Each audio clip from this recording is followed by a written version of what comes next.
Brodes Media.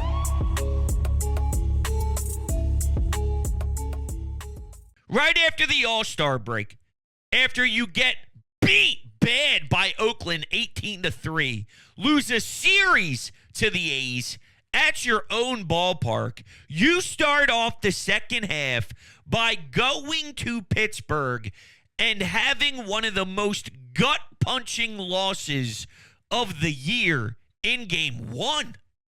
And then Game 2, the offense was non-existent. The only run you scored was on a ninth-inning solo shot by Bryce Harper when the game was essentially over. And then thank you, O'Neal Cruz, for pissing all over your leg in the seventh with a disgusting error that allowed the Phillies to pounce big time in Game 3 to avoid a sweep. I needed that bad. I needed Tyler Phillips giving me 6 scoreless bad, because if they got swept, I don't know how I would have handled things, and quite frankly, it wouldn't have been pretty. Okay, so now there's a little bit of faith that they can snag some momentum by finally winning a baseball game and heading to Minnesota with some positive light. Okay, maybe that airplane and that flight to Minnesota, there's some more chuckles in the back. All right, it's loose. Nick hits a home run the same day Joe Biden says, I don't want to deal with this anymore. You got him also almost hitting a home run earlier in the game. We'll take the double, but I thought it could have been a multi-home run game. Yeah, wow, just wow.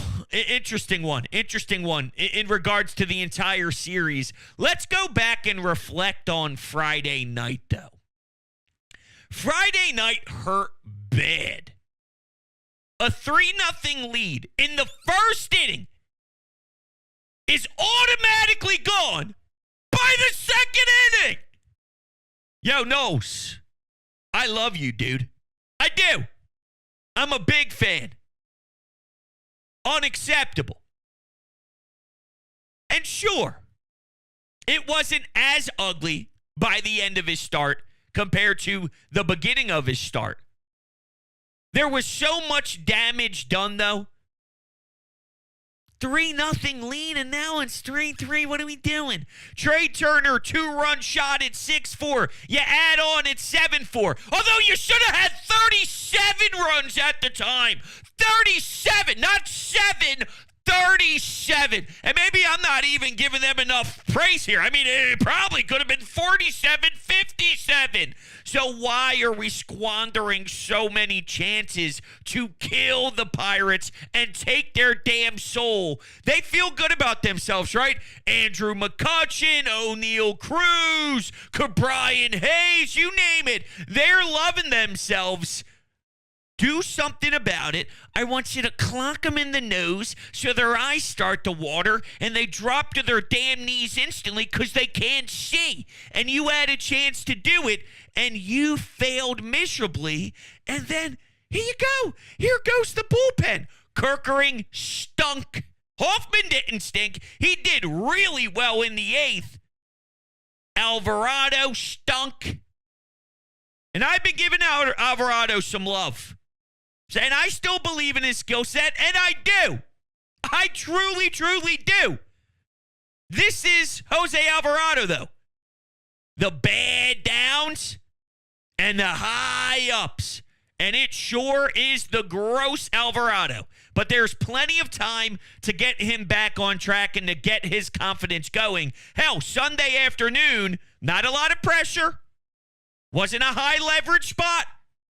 But a scoreless inning is important to rebuild that confidence, and it only takes maybe 1 or 2 of those until we get the potential run. I'm just saying. Now, I'm not screaming for him in the 9th or him in the 8th right now, but I'm just saying I'm willing to trust the Alvarado experience over the long haul more than others. Maybe Dave Dombrowski, though, can go get an arm to help put us in a better position. Here's what doesn't make sense to me about Friday night. Forget how well Stott has been at the plate, because he hasn't been well. That's the problem. He's been horrendous. but so has Jose Alvarado. And it looked to me that the idea of going to Alvarado in the ninth is Rob Thompson looking at him in the eyes and saying, I believe in you. Get the ball. I know what it was like prior to the All-Star break. You're going to be one of our top guys. You're one of our best options. Here you go. Have at it. Let's see what it's all about. Shake it off. Shake off that first half. Shake off that last couple of outings. We have faith in you. And it backfired. The reason why I think it's flawed is because he picked and chose when he wants to use that method. And Bryson Stott wasn't having a good first half. Here comes Pittsburgh. Second half, you got all week to sit on it, trying to recalibrate your mind. If the message is we believe in you to all of your players, how come game one, here's Bryson Stott sitting on his ass when the second half begins? For Edmundo Sosa, who in the ninth inning is doing whatever the hell he's trying to do, going to home, that could have changed the whole trajectory of the ninth, because then first base could have been different. You put someone on first, you attack the lineup differently. I mean, what are we doing? Even Sosa on the bases doubled up in that game, which affected the runs that weren't scored, where they could have scored way more and then not even been in that predicament. So I believe that it was flawed from Rob Thompson, because he's willing to try and give Alvarado this opportunity to get the stank off of him, to get out of his funk. But with Bryson Stott, nah, we don't feel that strongly about it heading into Pittsburgh. I don't know. Something about that just rubs me the wrong way. And here's something else about that Friday night game. We were all screaming for Matt Strahm, reasonably so. And even with hindsight of seeing how Matt Strahm pitched on Saturday, 2 earned runs, 2 hits, a walk batter, and a 2-0 game that was blown open to a 4-0 game. Even with that knowledge, I still believe that Matt Strahm was the better move than what they tried to do with Hoffman in the 8th and Alvarado closing it out in the 9th. I would have used Hoffman in the 8th. Top of the lineup. Strahm prior. I'm just saying. I still would have used Matt Strahm Friday, but he stunk Saturday. And normally, when I watch a reliever get the first nod after I want them in a game, meaning if I want them Friday, they don't go to him Friday, they go to him Saturday, and I see what version I get on Saturday, and Saturday sucked. Well, who's to say that he wouldn't have sucked in the game previously? Because with that time off, I'd have to imagine an all-star caliber reliever who's been dynamic for you all season long outside of the first start of the season against the Atlanta Braves. The first game of the season, he didn't start it, but his first appearance outside of that one, he didn't allow an earned run until the middle of June. So his first appearance back from the break probably would have been miserable no matter when it came. Because Saturday was awful. And this team's always willing to fight, right?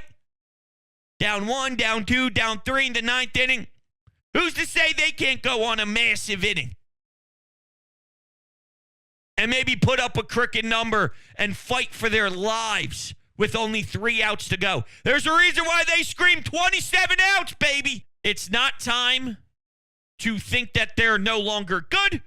It's not time to say, oh no, but I'm not happy. If things go south in Minnesota, and then it's Oakland, Pittsburgh, and Minnesota, maybe I'll change my opinion based off of the way that it looks. Especially with our starters because, well, Ranger Suarez can't be hurt. If Ranger Suarez looks like his last few outings, we're in trouble.